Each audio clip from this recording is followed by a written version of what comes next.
Mums net nesinori galvoti apie karą su Jungtinėmis valstijomis, kuris įgautų branduolinį pobūdį.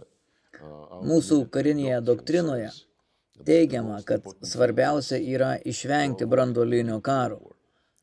Beje, būtent mes inicijavome 2022 metais sausio mėnesio pranešimą, bendrą 5 nuolatinių saugumo tarybos narių vadovų pareiškimą, kuriame teigiama, kad padarysime viską, kad išvengtume tarpusavio konfrontacijos, pripažindami ir gerbdami vieni kitų saugumo interesus ir rūpesčius.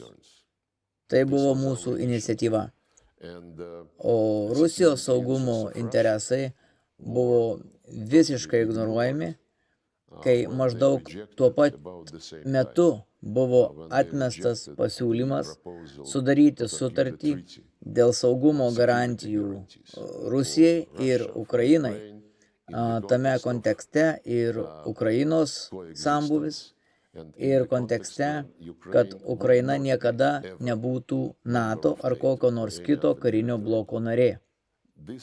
Šie Rusijos saugumo interesai vakarams, NATO ir Jungtinėms valstijoms buvo pristatyti 2021 metų gruodžio mėnesį.